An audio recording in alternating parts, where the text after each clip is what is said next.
I think the Fear is still a way more potent ability. But of course, you know, it's always nice to have different approaches. I think the Gul'dan could have worked. We will never find out. We're going to focus on this upcoming second game for now, though. And it is Infernal Shrines. And you know what, Tetra? I don't understand how CE would not go for a map call here. They play so many battlegrounds that other teams are not known just take to use. the Braxis. Braxis, Towers of Doom, anything. Auto-win map. CE, I don't understand. Okay, that's fair. That's still reasonable for them. 85%. They were 100% until Monday. Yep. Very true. Where they dropped the ball against BTG, I believe. No, it was the one. Yep. Yeah. So, 55% pick rate overall. Picked in over half the series by the looks of it. That's pretty cool. So, Infernal Shrines. Name of the game, Wave Clear and Shrine Clear. Global's also very strong here, likely going to see another Dahaka ban from one of the teams here. Yeah, wouldn't surprise me indeed. And so, just quickly to bounce back to the previous draft. We mentioned it in the draft that it did not happen. Do you think Cho'Gath would have done better? Oh, it's hard to not do any better than in the previous game, so... It's hard to do. It's hard to do worse than 19 to 1. It really is. Oh well, we could. I would have loved to see a Cho'Gath, to be honest. Like that would have been way safer. Yeah. Yeah. I like the fact that we're considering Cho'Gath safe, considering that his almost his entire strategy is face and poke damage. So either way, it's going to be Tass as the first ban, and Genji will be the ban from KT. Yeah, it looks like CE is done with playing against that Tassadar double support composition style. Can't really blame them, because if you eliminate Tass, the likelihood of facing a god like Vala out-sustaining and out-DPSing everyone, you know, is at least a little bit diminished. Although not completely shut down, because Vala is just so good. Very true. She can get self-sustained at level 13, so can get some good value. Oh, we saw that yesterday, yeah. Yeah, and Tass has been removed in this particular case, though, which means CE, they do get Dahaka very early on, and that's fantastic. He's still probably the highest pick rate hero at this point. Yeah, and no more gambles, please. No more experiments. Just pick something really solid. I know that Win played... Well, that's the thing. That wasn't even gambling or experimenting that last game. That was CE, all go for comfort picks and just getting stomped. Yeah. I want to see the real comfort picks, though. I want to see the Monk, the Karazim coming in for... I just want CE to show the world that there's still a force to be reckoned with. Zuyu, put him on a mage. Same. Put him on... I don't care if he goes back on Sylvanas. As much as it was a big part of why they lost, along with basically everything last game, we've seen him dominate on the hero, including against MVP Black. Just make sure the comp fits with it, and make sure you're not going to get CC locked down. Like, right now... There's already 2 stuns on the enemy team. If they don't pick a support with Cleanse, then something is seriously wrong already. They already have a tank with CC for themselves. They're already infinitely better after 1 pick this game. Yeah, maybe even go for Illidan, to be honest. Like, if you go for Illidan and you support him decently with the likes of Abathur, Rhaegar, there's still so many options available. You can basically bring the aggression to the enemy team. No longer should CE be the team that only reacts to the gangs of Muradin, Uther, and of course the Alrek in the last game. They should turn on the aggression themselves and be the playmaking capable. And I like this way more. This is such a solid draft to begin with. Also, just as a quick suggestion for you, you know who I would like to see from Zuyu this game? A callback to one of his other heroes who he has dominated on? I'd like to see a Chromie. Oh, yes. Gotta get that backline damage. If you're gonna struggle in the front line, you stand as far back as possible. And you just siege them. And truth be told, Chromie is a fantastic pick on Infernal Shrines. If she goes for Slowing Sands, she has massive shrine control. You can literally block off an entire entrance, or if the enemy team doesn't respect it, they're all going to get slowed and are so more susceptible to any form of damage. So, I like it. Including both the AoE damages from Arthas and Dahaka. Just keep them standing in that area. Greymane can take Executioner and just absolutely dominate. The more we talk about this, the more super down I am behind it. Yeah, go Chromie and maybe the Karazim, maybe even a Rhaegar, and even a Brightwing could work at this point. And we're basically in for a nice show on the side of CE. What is their ban going to be? I want something to be banned that could cause them a lot of issues. Ban a warrior that you do not want to face, or maybe even, truth be told, ban the Valla and just eliminate one of the greatest dangers that HGC China has to offer. And the Valla being picked almost every single game. Why not ban it? There are a lot of replacements for Valla. That's the thing. Like, Valla is not a significant, she's a noticeable amount better than heroes like Lunara and Cassia, but she's not to the point of worth banning over the others when you can ban enablers and stuff like that. Okay. In my opinion, that's how I think of it. Like I said, if you're going to ban Valla, they just take Lunara, and then what are you going to do? You're still in the exact same position, but now you have AoE, you have poison damage as opposed to just AoE multi-shot damage, or the other way around. You're now in the exact same position, but now you also have to worry about blinds. It's very much just Valla is the safest of all of those assassins. She's not worth the banner yet. And this was actually a very smart move by KT, I feel. The moment they saw the Malthael ban on the side of CE, they immediately locked down the double support with Ariel and Uther. No shields this time, it's all raw healing. And guess what? Malthael with a touch of death at level 7 would have been really, really powerful against that. So CE kind of did them a favor, and KT just really playing this draft very smartly, adjusting very nicely. I mean, and there's only a couple other anti-heal heroes and talents in the game. True. One of them is actually Varian banned. Malfurion, who is already banned. Varian is also available, but they already have a double tank. So unless they want to go for a Colossus Smash or a Twin Blades, actually, now I've mentioned it, I wouldn't hate Colossus Smash. I wouldn't hate it at all. Varian into Greymane, I'm actually down for that. But we will see. They could even still pick the... Oh no, they couldn't still pick the Chrome because they need support. Still, even a taunt variant, like taunt into Curse Bullet, makes a lot of sense, There's but they go for the Chromie! And a Cleanse! Yes! This is how you draft CE! That's infinitely better! Well done! The Chromie makes so much sense. Now they have a strong poker from the backline. Combine that with the pure AoE damage a cocktail build Greymane can inflict, and even Ariel is going to find herself in a bad spot. And my goodness! Hello. The new Chen, ladies and gentlemen, for the very first time in competitive, I believe. Almost certainly. Welcome to the draft, Chen. Bring out the panda. We were all excited about CE actually learning how to draft, and then suddenly we get a unique hero. Yeah, Chen, of course, has been overworked and reworked a little bit as of late.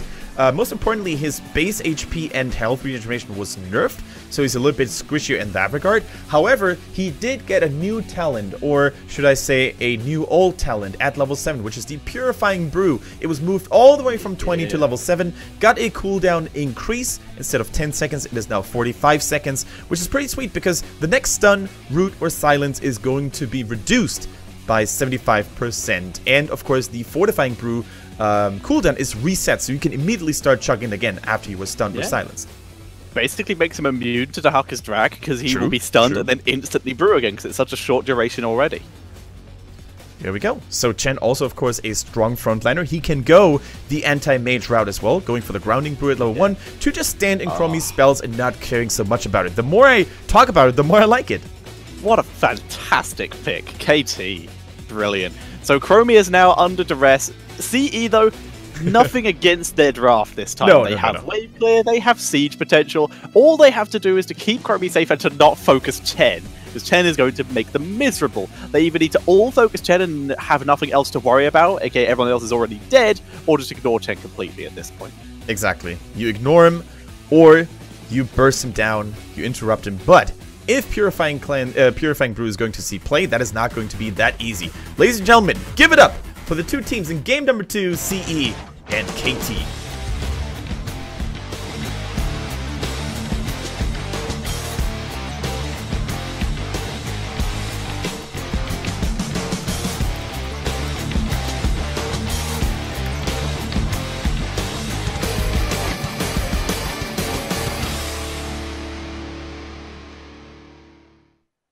Alright, ladies and gentlemen, welcome to Infernal Shrines. Both teams, spectacular draft. And on the left, it's KT with T-Dye on Ariel, Neptune on Chen, Gentro on Uther, C-Ink on Valor, and Butcher on Muradin. NCE. Can they make their stand eventually? We're gonna find out with a Luful on the Rhaegar, Wind on Arthas, KTY on the Greymane, Paradise playing Dehaka, and Zuyu on his favorite gnome on the Chromie. And I'm particularly interested in seeing how Zuyu can manage to come back, or if he can manage to come back, on what is, without a doubt, his most comfortable hero these days, the Chromie. And already going for the Time Walker's Pursuit here. Nice. Not going for the 365 route from Hot Lady. And Chen already starting with Grounding Brew. No Purifying Brew available yet, and as such eats a huge amount of damage and gets dropped to half health in the first 20 seconds of the game. I actually liked how Dehaka stopped dragging, so he wouldn't actually drag him out of the Dragon's Breath from Zuyu. So very nice coordination here on the side of CE, but of course Chen is not an easy Pandaren to extinguish, and he is staying safe quite handsomely here. Now, once again, Stormbolt build on the side of Butcher on the Muradin. Pretty cool. Deals more damage the more people he hits. Of course, also providing a little bit of mana regeneration at the same time. And Wind, he definitely found the wrong bush to check out. Oh, yes, he did. Took a lot of damage there. Wind, once again, does have self-heal, but he has a couple mana issues, at least earlier in the game. So he needs to be a little bit more careful. Doesn't want to burn all of his mana, but if he times it well, he could get a port in before the first objective spawns. Yep. Here we go. Paradise in the meantime, a formidable choice when it comes to soloing. Chen is very powerful, don't get me wrong, but Dehaka can easily hold his own against him. Is this actually going to be an attempt to gank a Chen? I don't know what they expected to happen. Instead, they're going to go for a tower. There's no way they were going to get the kill, so they're just going to pick up that tower as quick as they can. Don't need to stay around for a second. Not worth the risk. Minions are running out. They just rotate back down to mid, and they haven't actually missed many minions down here. So, very good rotation. In fact, they didn't miss any. Good job, CE. Nice rotation. What's kind of cool about this Chromie build as well is that Chromie stuck to the Bronze Talons simply due to the fact that Chen did not go Elusive Brawler. So, he's no chance of actually avoiding those powerful basic attacks, which normally with a Elusive Brawler he could have maybe done. So it remains to be seen how impactful those hard-hitting Chromie basic attacks are going to affect the course of the battle here. Quite possibly. Dehaka in mid lane. He's actually doing a 2-lane rotation due to the amount of bushes in between mid and top. He's actually able to rotate pretty quickly. Yep. Even without his full stacks yet. Makes his way up to top. He still has Burrow available. So, level 4 available for both teams. Chen with the keg toss. A bit of Donkey Kong. Doing a bit of the rich build. Alright, me personally, I'm not a big fan of it, but I would love to be proven wrong here. So of course, the more kegs he hits, the more cooldown reduction and damage he's gonna get. Zuyu in trouble though! Clutch Slave coming in here. He was able to micro out, but in the meantime, the huge damage. Double kill by Zuyu. Looking for Genshaw as well. They've managed to take down Ariel in the back. Genshaw getting chased down. Chen is going to survive. Uther might not. Beautiful totem for the slow. Alufal so low, but devastating team fight for CE. And once again, they, exactly as we said in the draft, they ignored Chen and won the fight. Yeah, this was a statement here by CE. They are angry, they are furious, and they're here to take at least 1 point out of the series, securing themselves the first Punisher with a huge win, a quad kill to demolish the entirety of KT. Holy Fire now picked by Uther, level 4 available. Chromie in the meantime already having 1 more talent. That's of course the big strength of her Time Walker trait. She gains access to talents quicker than anyone else. And of course, with that more increased damage on the center of the Dragon's Breath, those combos are going to be more deadly than before. Yeah, wonderful Dragon's Eye. Their poke potential is so good now. Cocktails beginning to stack. KTY building those up. And everyone else going to struggle. Remember, Valor can get Gloom later on. True. So she's going to have a little bit of self-protection, so that can help very nicely. That can help very nicely, and also Chen is going to play an important role after level 10 because he can go for Earth, Wind, and Storm, Earth, and Fire if he chooses to do so. And those 3 little Pandarans can, you know, apply a lot of pressure on the backline, or he could even go Wandering Kick and just basically block everyone out of his way and exposing the backline like that. Potentially, the keg could either be the worst or the best pick, depending on who. It's a hit or miss. Knock. If he knocks Arthas, that's a disaster. You're immediately in trouble. If you can get Chromie or Rhaegar, brilliant, fantastic. It's very risky though. So I think it's a bit more likely he'll pick Earthstorm Fire, but that is going to give Arthas 3 stacks. And that's normally the reason why I very rarely recommend picking Wandering Keg in your standard Hero League game, because Oftentimes, you're doing more harm than good with a Wandering Keg if you don't know how to time it perfectly, if you don't have the follow-up of your teammates. So, Storm, Myth, and Fire normally the safer route to go to. And look at Neptune here, getting bullied by Paradise, who took the cooldown reduction on the tongue with every basic attack he delivers. And that is a formidable brawling talent in a one-on-one lane versus Chen. Liking it. We also see the standard talent for Chen, by the way, at level 7, the Brew Master's Balance. Bolden the Flavor, a little bit of Burst Shield would have been nice, but he already had Grounding Brew, and that's where most of the damage comes from, so that was not required. He also could have taken maybe the Purifying Brew, like we said. Decides against it. He has Uther on his team. He's just going to rely on his own tankiness by the looks of it. And so Brewmaster's Balance, the extra movement speed is going to combo a little bit better with his keg tossing. So that's what he goes for. In the meantime, we see Oriel with the Energized Cord, I believe, which is the slow after you success. What is it, the stacking? That is the Oriel talent. That is the increased hope when you auto attack. There we go. There we go. The most go-to one in these particular these days, due to it being the one that gives you the most hope. The other one being the one where you get hope from your ally taking damage. Not always best, because that means you have to place it on the tank, who's not going to do the damage to give you hope. Good Ancestral and KTY, and once again, seeing barely escaping.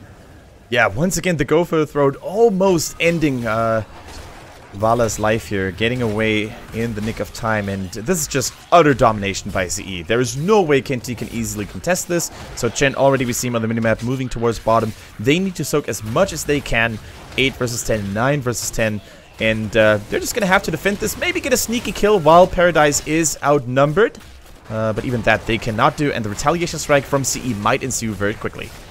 Paradise thinking about actually going in there, but decides against it, taking too much poke from Sieg. They found a Chromie though, that's bad news. Slowing Sand, can the range damage? No, it can't. Too many slows. Dahaka coming into the body block as well. Beautiful moves by CE. Here comes Paradise. Isolation is dropped, but no one's in range. Dahaka still got the speed though, just short of getting the drag tongue. And Tetra, did you see how much value the Arthas gained here simply by slowing the chasing Muradin and the chasing Chen? Just imagine they had gone for a solo tank Turiel again. Turiel could have done nothing about Muradin, nothing about the Chen from chasing. Speed boosted maybe, Chromie, but that didn't exactly help them last game. So yes, loving this. Much better so far. So, but here are level 10s finally available for KT. Crystal, Aegis, Avatar, Divine Shield, Storm, Earth, Fire. We are going for that. It's going to give Arthur's free stacks. It's going to potentially give more cocktail stacks, but it's going to put pressure on Chromie, and that's currently the main objective. Chromie not even going for timeout, taking the riskier extra range. Wow, that is quite the statement here, but of course I think they can actually get away with it. They have a 2-level lead. 13 is going to be right around the corner. CE already putting the aggression on the enemy team there as well. They once again unlocked a purple Peter to push and help them in the middle, and I actually do like it. And keep in mind that Chen not only gains a lot of additional pressure on the backline, he also gets a second health bar basically, and as long as all, or at least one of the Pandaren pals stays alive, oh my goodness, Muradin taking so much bad damage from the Sand Barrage coming from Zuyu. It's able to get into the backline though, and they are able to drop a little bit of counter damage onto Wind, but everyone is alive, everyone survives this. Wind will not heal up as quickly as Butcher. Difference is though, his support is able to heal him up without forcing Seeing to potentially deposition himself to do damage and gain hope. Yeah, Chen definitely piecing out. Yeah, Uther did also assist in healing up the Muradin, but wanted to keep at least some of the heals off cooldown in case the Punisher did jump in a bit too aggressively. The Divine Shield on cooldown is definitely something that CE should, you know, be putting into their accounts, because that's a big thing. Grayman can now play a lot more aggressively. And once again, huge damage on Butcher. He needs to pop the Avatar in order to stay alive. Holy. Neptune dropping a little bit of fire. Be interested to see how many stacks of the barrel he is on for the Donkey Kong build right now.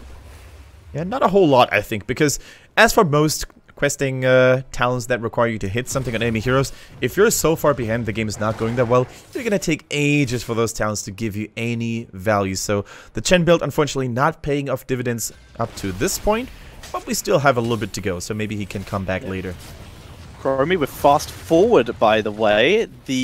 If Sandblast hits at least 75% of its distance traveled and hits a hero, its cooldown is reduced to 1 second. So the whole idea here to keep Zuyu safe is to keep him really, really far back and just spam out that Q. And you know what? I actually like that route, because when you're having such a commanding lead, what are the enemy heroes going to do the most? They're going to run away from you. So the distance you could possibly hit them with your Sand Blast is going to be very high in the first place. Combine that with the reaching through time, you have a longer hit range anyway. So I kind of like this sort of twist to the build. Let's see how much value it gives. Kind of down with it. We will see if it works out.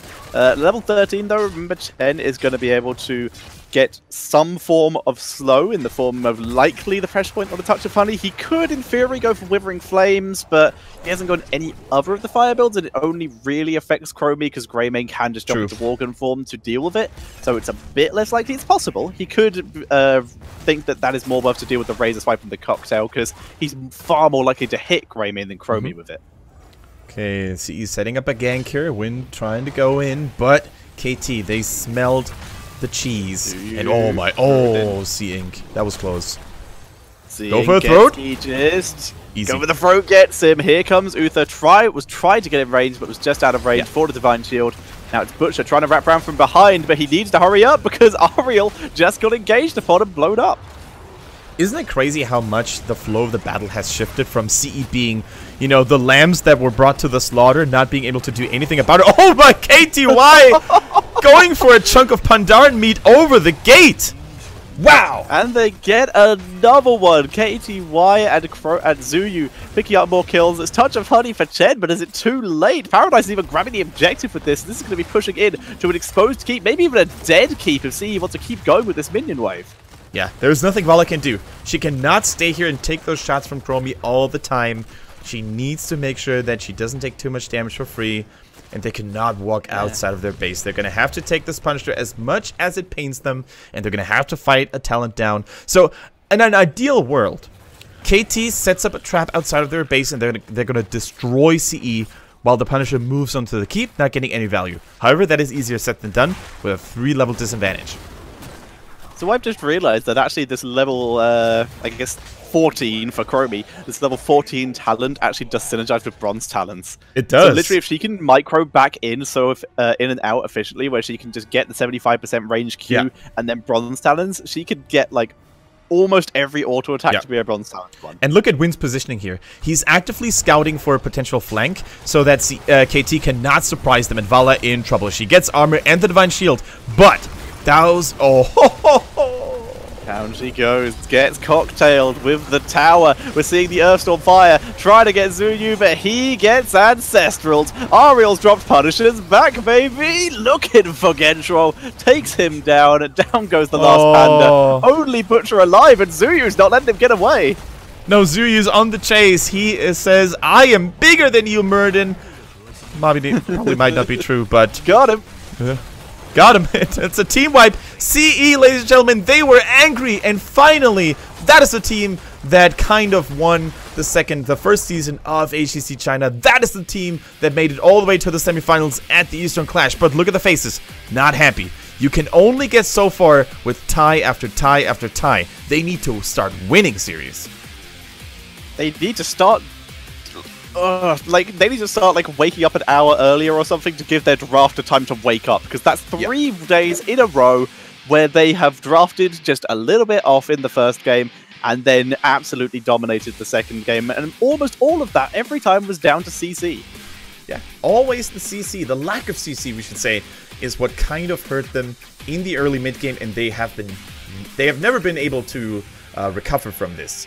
But with Cleanse, with solid comfort picks like Chromie, guess what CE can do? They can dominate teams like KT, who didn't play bad by any means. It is still a very respectable feat to take a map of CE, but once again, you kind of got the impression that it was more CE crippling themselves rather than KT dominating them.